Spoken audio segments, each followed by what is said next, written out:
wanting to wait. And while I'm still waiting for the ready message. I got it. Hello, everyone. My name is Jennifer Garner. I'm the Arts and Historical Program Supervisor with the Town of Superior. Good evening, and thank you so much for coming tonight to the Superior Historical Commission's annual spring program. This year, the presentation is an oldie but a goodie, right? The shootout at the Superior Depot. I'm really excited because I've not seen this before. Local historian and commission chairman Larry Dorsey, behind me, is our presenter this evening. And I want to point out that with us tonight are almost all of the town's historical commission members over here to my right. If you guys want to give a little wave. Hello, yes. They really do a lot of work to preserve the history of the town, and post-Marshall Fire, they've really had their work cut out for them. I don't know if you've noticed that the museum is in the process of, well, it's getting close to being done over in Nasty Park, and they've worked really hard on rebuilding the collection, and I just really enjoy working with them. So anyway, please enjoy some refreshments back here that you may have seen. I also want to point out that there's a flyer. Their annual historic walk is coming up, so if you're interested in doing that over into the industrial mine area where the mine camp was, you might want to pick up a flyer. And other than that, I will hand it over to Larry Dorsey.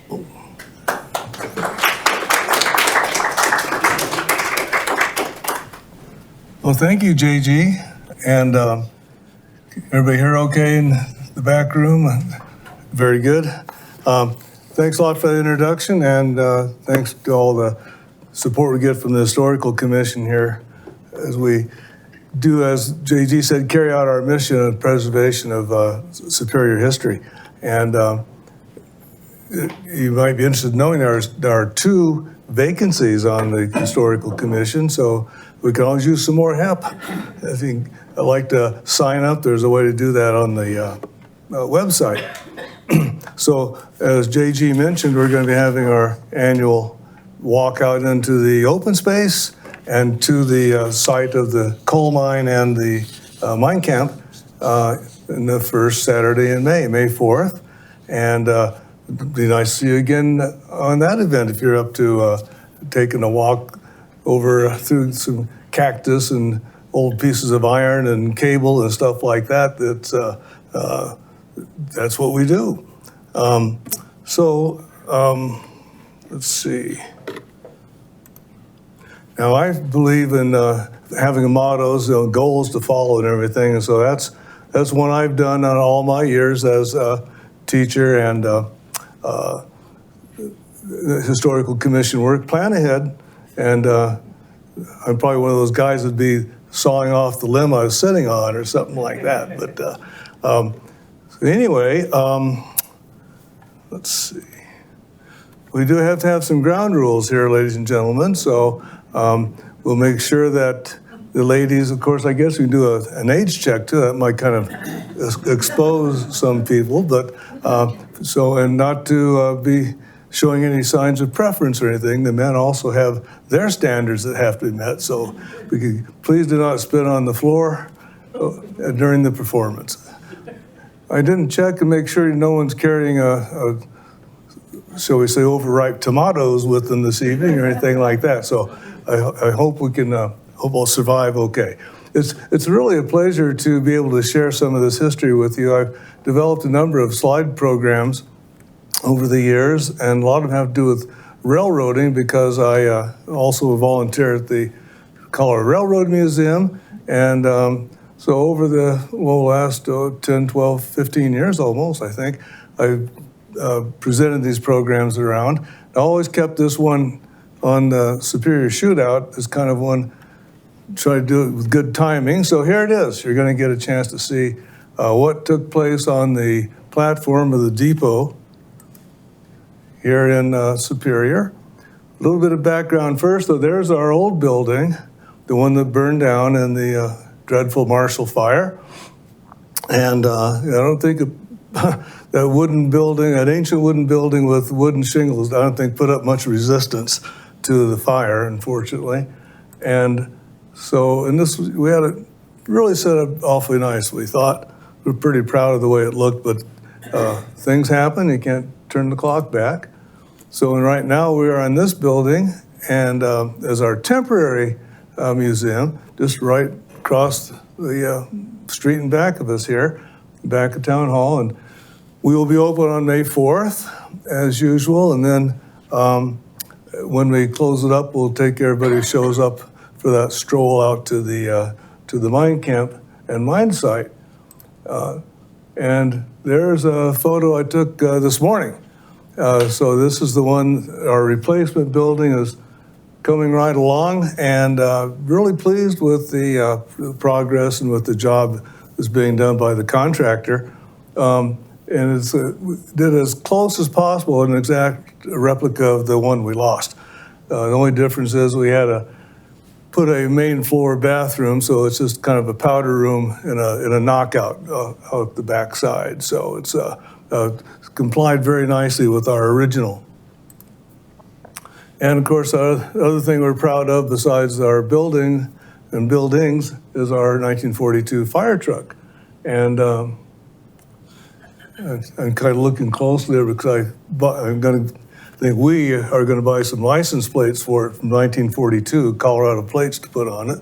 And I think it looks like there's a bracket in the front too. That's good. Anyway, I'm on another project there in my mind.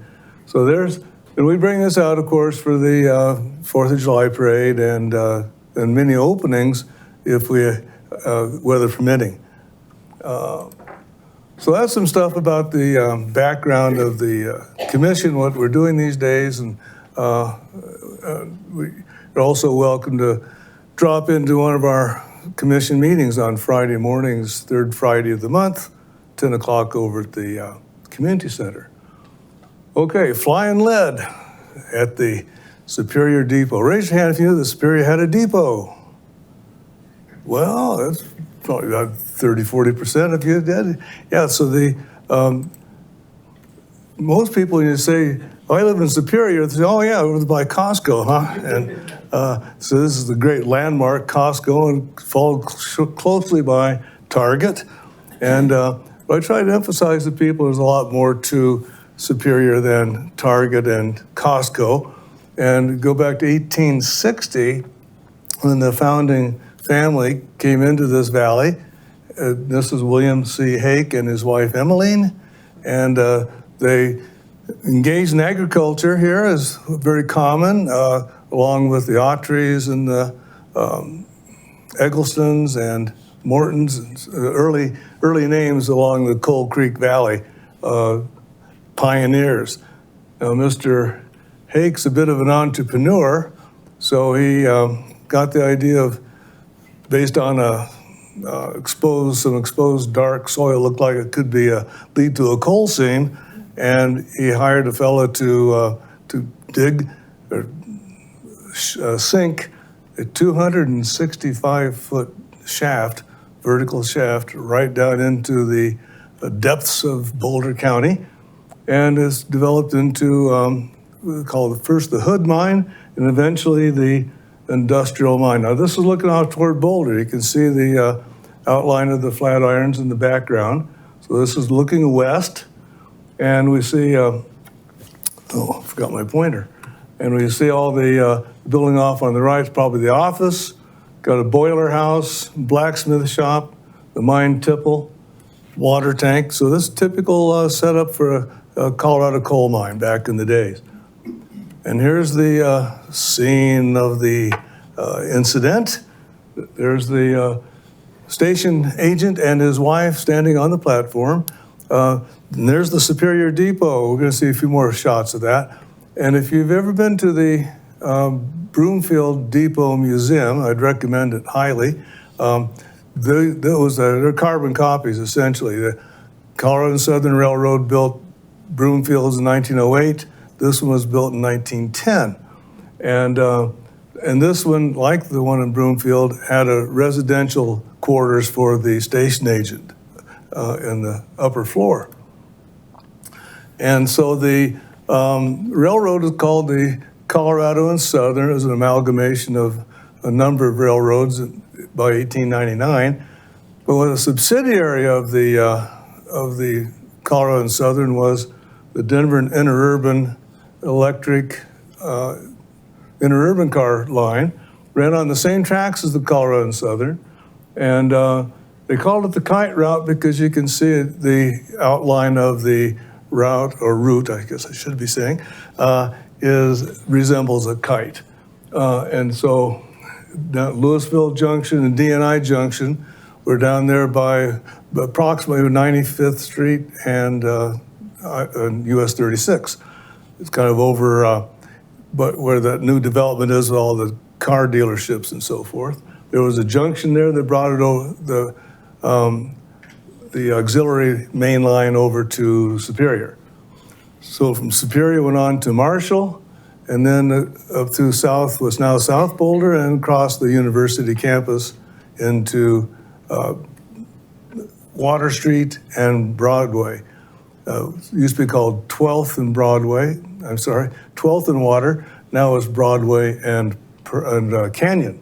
Canyon Boulevard used to be called Water Street. This, by the way, I'm trying to build up some background of what led up to this incident. So here we see the Northern Colorado coal field, and one of the companies that exploited the coal field was the Rocky Mountain Fuel Company. And down in the lower left, you see the Superior and the industrial mine. This map was put out by the Rocky Mountain Fuel Company, so it's kind of promoting their own mines. But you also get an idea about the coal. Up on the upper right hand, it says good coal. In the middle, it says very good coal. And then down to the best coal. And as William Hague said, this coal had no superior in the state, and therefore the source of the name of the town Superior. Yes, ma'am. Are these going to be available anywhere, these slides? Oh, thanks, you mentioned that. In our book, Larry? this was not planned, ladies and gentlemen. Can you repeat the question? Oh, sure. Yeah, I was asked if these images are available anywhere, and many great number of these are going to be in our Lost Superior book. We have some available tonight, or you can get them here at the town hall or over at the community center. You're welcome. So there's another view of the industrial mine, and so how many feet down did I say they went? Ooh, okay, good. You saved the class. And so down 265 feet into the depths and into the seam of coal. And then the coal was put into coal cars, put on in the cage and brought to the surface. And up there in that little box up there, they would dump the coal. It would be weighed first, then dump the coal, and then it would be sorted through a shaker system. Now they did this by releasing a lever on the coal car and tipping it to let the coal come out, and that's the source of the name tipple, for a mine tipple, for the dumping of the cars. Notice all the rail equipment here. This is all on the specific siding just for the industrial mine. And if you can use your imagination, imagine being able to see through that 265 feet. This shows how they kept track of where they cleared out an area. When they cleared out a room, as they called it, then they put those hash marks in there. So this is underground. And over here we see those little white rectangles and squares. That's the mine and the mine camp, as though you're being able to see those on the surface. This is quite a creative map, I think this is 1905 map. And so this lets them know what's been mined out of the mine, out of the mine. Down in the mine, it was obviously tough work. Coal mining, any kind of mining is really difficult work to start with. It's dangerous, especially in this case, the coal mine has all the possibility of explosions and cave-ins. And this picture, there's a lot in this picture. Obviously, there's a mule pulling the car, and it looks like 2 or 3 cars behind it, loaded up with coal. And our old friend Jim Listoka, who presented here a couple of years ago, talked about how he used to ask his dad, "Dad, how come all those coal miners walk around like this?" And these are not big seams in this part of the state. That's about probably a 6 to 8 foot height. And so the miners also are working hunkered over in those mine shafts. And there's one of our very own. This car is over in Asty Park. Came out of the Gorham mine between Marshall and Superior. And there's one right outside the door. If you didn't see it, take a look on as you leave. Came out of the Black Diamond mine over by Lafayette. Okay, so the event that takes place in the shootout was a result of a strike. So what was the issue? What were the issues that the strikers were upset about? The miner got paid by the ton, and that old song by Tennessee Ernie Ford is quite true about the company store and all that. You load 16 tons, and what do you get? Another day older and deeper in debt.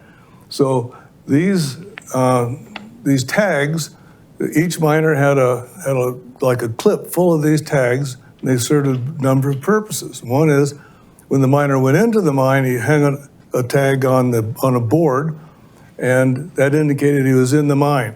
So if there was any kind of an emergency, if there's an explosion, or if they have to, as the miners come out, they pick up their tag. And so if there's an emergency, then they'd be able to tell who's still in the mine, how many and who they were based on their number. But also, the fellow would load up a mine car with coal, and then he'd put his tag on that car, and it'd be taken up to the scale, and then that's how they knew, okay, this weighs 800 pounds, we give number 379 gets credit for 800 pounds of coal. And so it was a primitive method, but it worked, but there were some problems in it because the weighman was kind of stuck in the middle. He's got his job thanks to management, but he's one of the miners, and the management might say something kind of like the old butcher putting a thumb on a scale, in this case, well, if he says he has 800, why don't you just put down 700? So the weighman, well, I could not do this, but then they'd fire me and I'd get put back down into the depths. And so many miners did not get full credit for what they actually mined. Oh, wasn't that a great pile of coal in that last mine car, though?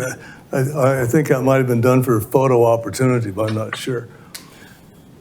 Child labor, ladies and gentlemen, our little school here in Superior went up to 8th grade, and mostly when guys got to the 8th grade, they just went into the mine. Sometimes they started as early as 10.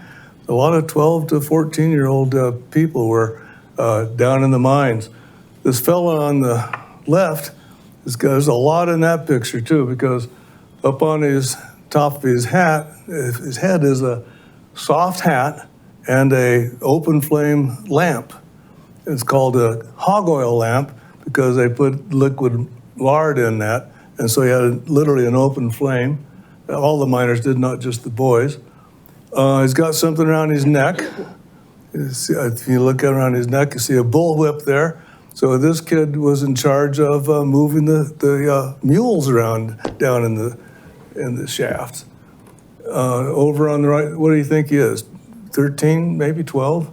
And over on the right, there are a couple of guys with the, they actually see the flame in their lamps, and there's a mule behind them. Other issues, we had the trapper boy. His job was to shut that door. Just like I said, read that sign, kid, and if you let any air in here, you're in trouble. So this was to control the ventilation in the mine. And Over on the right are the breaker boys, which might have trouble telling is as they're bent over, what they're looking at is a conveyor belt taking the lumps of coal up to be sorted, and they're by hand picking out rock and any other foreign debris that might be in there. And again, just a couple of kids, instead of going down to the schoolhouse, they go down to the coal mine and literally down into the mine. So what happens is Colorado's long strike of 1910 to 1914. And so these issues I've been bringing up are why there was a strike. They wanted a union recognition so they could have collective bargaining. They wanted an increase in the wages, 8-hour workday, and the right to elect their own weighman so that they could get an honest weigh, they'd hope. And there's the company store. They want to be able to trade in any store they wanted to, choose their own places to live and their own doctors. The mines, on the one hand, were benevolent in that they provided the doctor, but they also deducted 75 cents of pay period out of their wages too, when they're only making $3 plus per day. Now, Colorado had one of the highest accident rates in the nation, and Colorado was a major coal producer at that time. Not anything like Appalachia, but they were significant. So what happens is that 3,000 coal miners go on strike in the northern Colorado fields. That's Superior, Louisville, Lafayette, Erie, Tucano, Frederick, and Firestone. All the mines in these areas, the miners walked off the job. And there's also a coal field down south by Walsenburg down to Trinidad. So then the southern Colorado coal field guys walked off the mine too. The big target was the Colorado Fuel and Iron Corporation. Can you believe that 75% of all the coal mined in Colorado in that era went down to Pueblo to the steel mill? And somehow almost 10% of the workers were somehow connected to the CF&I. This is all part of Rockefeller, Simon Guggenheim, and those guys. And they weren't always exactly recognized as being benevolent owners. And I'm going to take a little side trip here because this is such a dramatic example. A little town down by Ludlow, which is infamous in labor history in the United States, by the name of Hastings, had an explosion and 121 fatalities in one explosion at the Hastings mine. And this was not uncommon, anyway from a handful like 8 up to 120. I remember reading about one out in Illinois. I think that was 375 workers got killed in one incident. So it was very unsafe, and if the mine company did not really push safety, then it made it even more vulnerable. And I just found this fascinating, the ethnic makeup of the miners at the Hastings mine. Austrians, back in those days, I spent some of my life in a coal mining town with Austrians, and back in those days, all the Slavic Baltic countries were part of the Austro-Hungarian Empire, so it wasn't Austria like this little country of today. It was a big empire, and this would be Slovenia and Bosnia and places like that. At any rate, this was well, that's interesting, but it's also a weapon. It was a weapon that the mine owners used to keep the miners from collectivizing because they couldn't talk to each other. The guy from Scotland couldn't talk to a guy from Bosnia, and so it lessened the chance of their getting organized and improving their situation. And there's the old steel mill down at Pueblo, or Pueblo, sometimes people say. This was a major iron and steel producer in the United States, called the Pittsburgh of the West, and belching the smoke and fire. And Just within the last few weeks, they had a fire down there, that same plant, but it's not anything the size it used to be. So there's the culprit. So, okay, you guys don't want to work? Okay, I'm going to go hire somebody else to take your place. So they brought in strike breakers. A lot of them, they just, instead of giving the guys working there a raise, they had paid to recruit guys in Appalachia and bring them out here to work in the mines against their fellow miner brothers. But, they were desperate themselves. And they also used this organization, it's kind of like the Pinkertons, called the Baldwin Felts. And they were combat strikers. These guys were used to fight the strikers and under the guise of being a detective agency. And so the mine owners did a lot of harassment of the strikers. One of the clever, if you want to call it that, things was the death special. And this armored car that they made, and they'd ride through the camp. I had to steal that fair and square, but it's not a very good copy. But at any rate, you get the idea. It's steel plated, and they'd ride through the camps. Sometimes they'd ride through the camps and just fire off a few rounds from the machine gun just to make sure that they knew who was boss. And searchlights over at the Columbine mine, for example, they used the search over between Erie and Lafayette. They used the searchlight to harass the local area around them. They had one incident at the Hecla coal mine strike where the strike breakers, the Baldwin Felts guys, would just, again, fire machine gun rounds down into northeast section of Louisville, called Little Italy, as the old timers called it. And so occasionally the guys would fire back to see if they could hit somebody, but no one ever did get hit. But it has been known that the interurban cars, when they come through there, would recommend to the passengers to crouch down in the seats, just a little safety precaution. Didn't I already show that? Yeah. Okay. And you probably all know the tune to the Battle Cry of Freedom. So this is starting to take it on a crusade type of attitude. We're coming, Colorado, the Union forever, hurrah, boys, hurrah. Down with the Baldwins, up with the law. For we're coming, Colorado, we're coming all the way, shouting the battle cry of Union. So the Union Crusaders seized this opportunity. And one of them was Mother Jones. Actually came to Louisville during the Hecla strike. And she was a tough old bird. If you're too cowardly to fight, there are enough women in this country to come in and beat the hell out of you. Not exactly subtle, huh?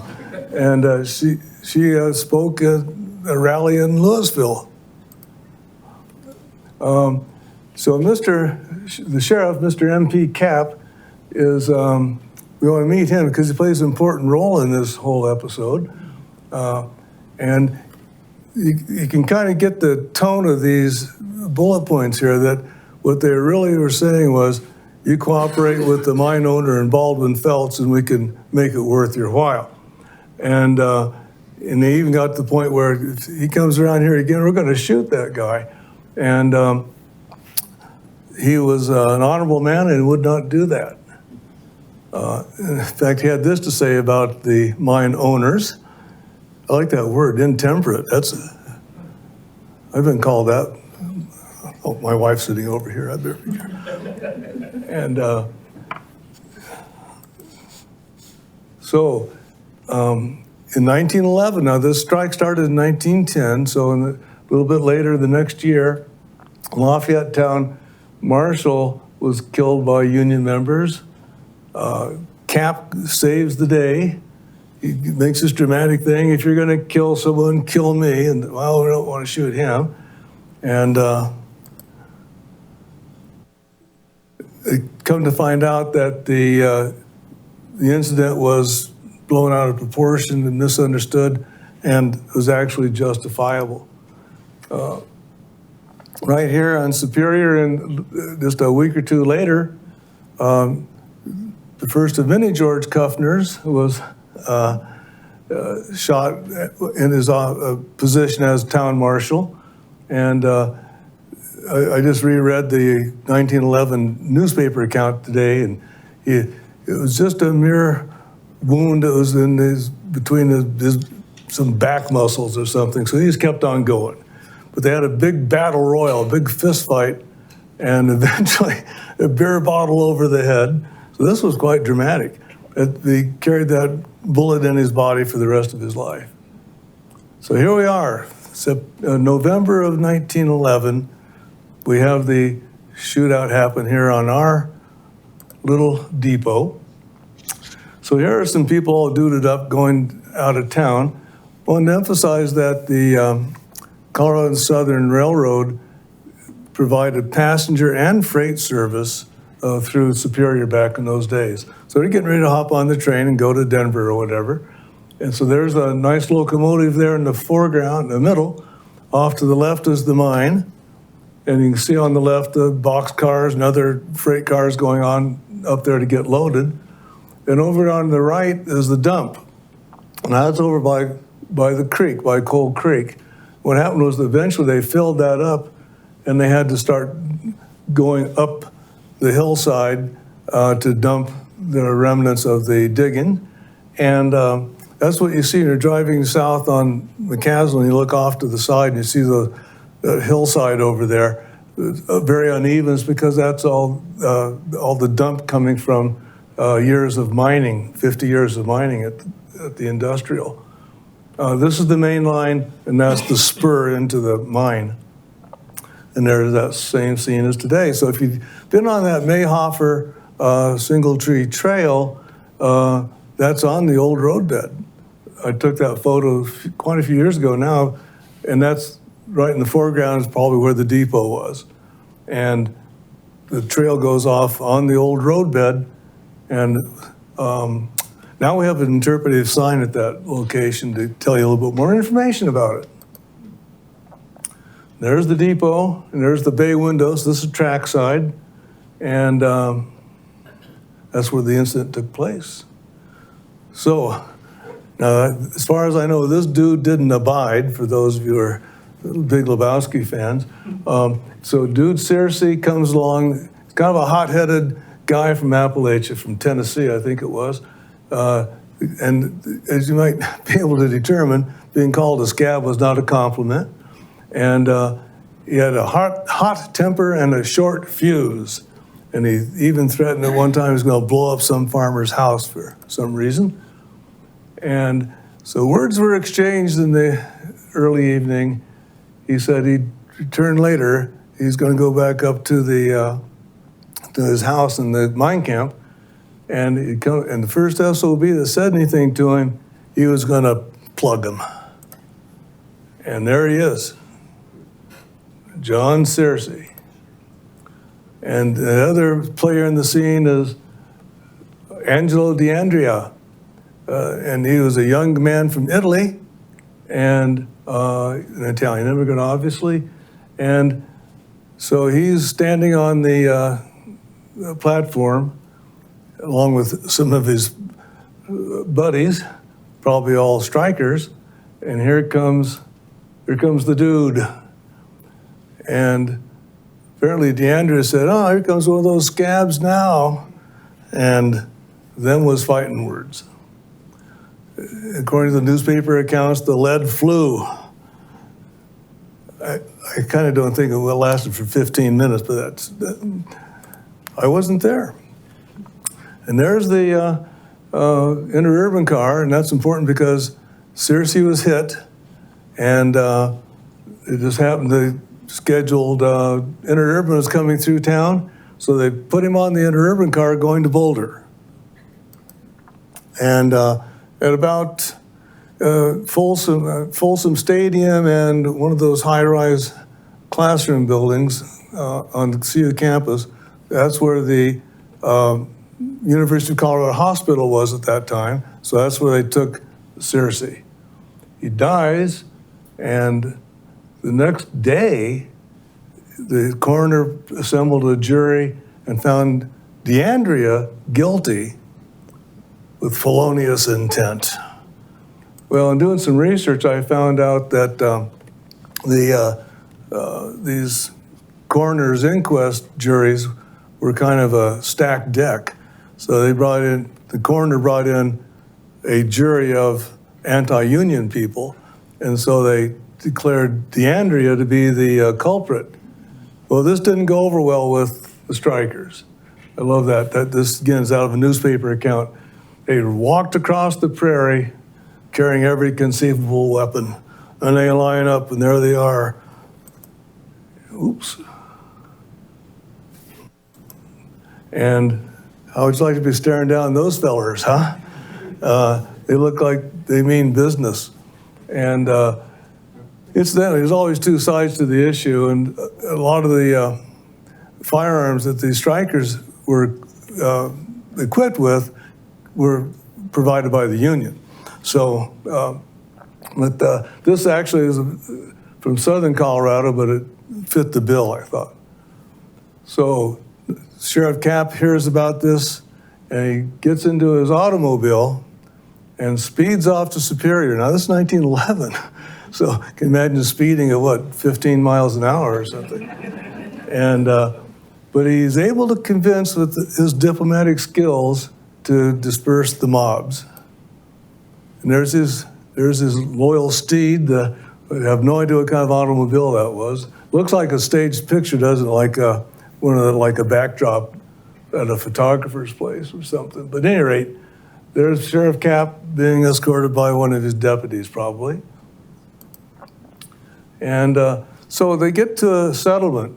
Okay, the strikers stay on the other side of the tracks and don't try to come into the mine or the mine camp. And the strike breakers would stay in the mine camp, or they stay in the bullpen, as they called it.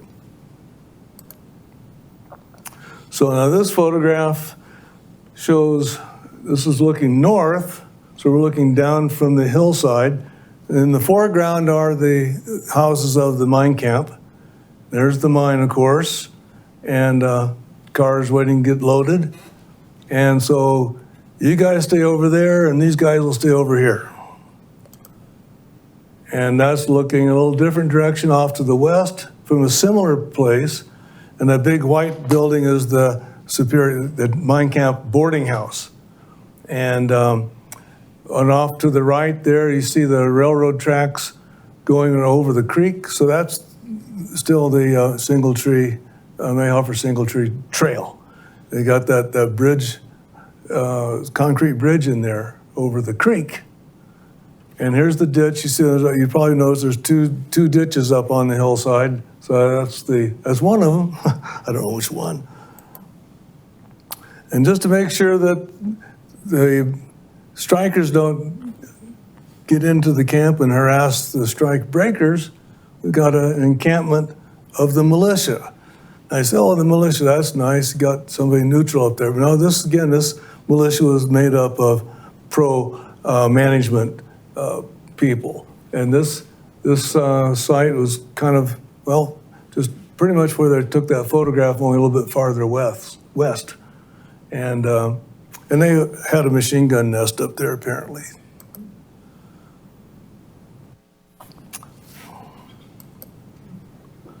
So Andrea gets bailed out. I'm still having trouble getting my mind around $10,000 that they were able to get out of Superior residents who were on strike. But so eventually they had a real jury trial, and DeAndrea was acquitted, saying he fired in self-defense. Now I put this picture in because there's some really groovy dresses and hats in this one, but also there's the depot and its platform once again. And this, I don't know if you can see, since I don't have my pointer, I can't, see the little red arrow, red X up there? These were photographs that were used in the trial showing where the bullet holes were in the depot walls. And so that's, again, that's looking west. See the Flatirons, El Dorado Canyon off in the background. And they even had a whole bunch of drawings. This is 1911. They really had some sophisticated stuff for that time period, I think. See that right here? Here's where the dude's standing, and Andrea's standing up there by that, where that red X was, by the window. And so that's where the firing took place. So the dude falls over here, and there goes his hat. See, seriously, his hat? And bullet hole, bam. And so they actually plotted this out as part of the evidence in the trial. And see if there's something else. Oh yeah, and then his brother Jim is in there someplace too. Where'd it go? Anyway, so dude had his brother Jim there also, and who I think stayed in the area for quite a while. Well, other than this incident, the Ludlow massacre is one that's really infamous in the whole United States history.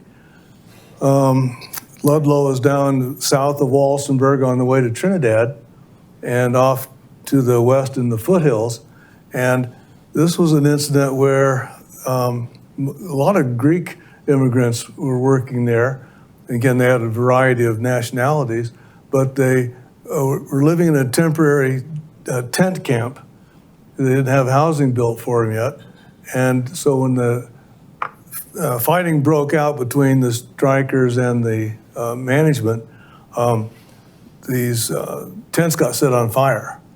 And so unfortunately, most of the victims were women and children because they were in the tents, and they had a special deal where they had a dugout for the people to get into in case there was a conflict. And then unfortunately, they got deprived of oxygen and died from that. So anyway, that was a bad one. A heckler strike over Louisville, and in that case, they actually brought in the federal troops to calm things down and be neutral. So 4 years and 8 months, they were out on strike, and it didn't get their goals, but it did, thanks to all these events coupled together, reforms did happen. Like the 8-hour work day, getting paid for hourly wage, for hourly work. One of the things I might have missed emphasizing is that if back in the days when they were getting paid by the ton, if miners went in the morning and they had to spend 2 or 3, 4 hours cleaning up, putting up new cribbing, improving the area, they didn't get paid for that. They only got paid for what they put in that car. So now that if you get on work for 3 hours getting at timbers, support timbers and so forth, they can actually get paid for it. And here's the DeAndrea family plot in Louisville Cemetery. And I think the DeAndrea family had other law enforcement issues, but they were on the other side of the law later on. And there's his, I think his parents. And there's kind of a moving tribute from darkness they came into the world, to toil in darkness, and to darkness will return. And that brings us to the end of today's program. And thank you. And those of you who are still awake, if you'd like to ask a question or two, I'd be glad to either answer the question or make something up. So, is there only one level then? Can you hold on? I need to get that on my. Oh, Sorry. okay, sure. And now I can't JG's going to get that for the recording of your question. Was there only one level of the mine then? It was like 280 some feet down? I think in this case it was, yeah. So they went down that to 165 feet and went off in all different directions. But I think that was the only level in this mine, yeah. And the old timers always thought that, if they went far to the east, and the Columbine mine was coming to the west. They thought at one time they might have actually gotten pretty close to connecting. Columbine number 2 was down over there, and they had a big explosion in 1936 or 7 and 8 fatalities. And that's the namesake of Monarch High School. Yeah.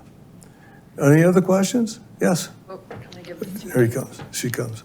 Here, if you could Yeah, hold Larry, did Colorado state government play any part in supporting the miners or the mine companies or breaking it up or?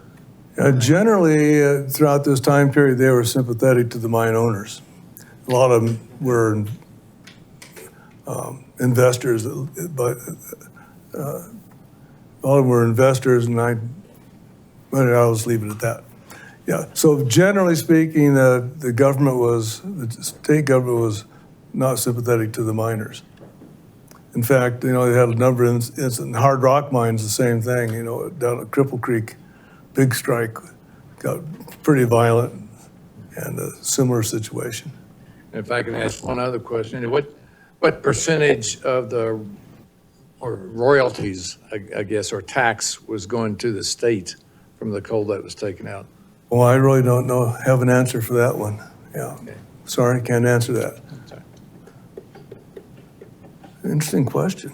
I promise it's safe. Any others? Oh, got one back in the back room. I feel like a show host. I was just curious, the Baldwin Wells Company, is that correct? The Phelps, detective- yeah. What, did they have any more encounters with Superior over the years, or was that the only? As far as I know, not in Superior, but I'm pretty sure they were brought in many other incidents. Again, And how do they do Pinkertons exactly? Are they just the same, just different? I think Pinkertons might be a little more legitimate. Interesting. Not the best answer I have, I think, because they really were hired guns in this case, and this wasn't the only place where they did that. Yeah, and they were also active back in Appalachia too. Well, come join us on our walk on May 4th. Pass the word, and really appreciate you being here. And thanks very much for staying awake. I think everybody made it. I dozed a couple times, but I'm okay. Thank you, everybody.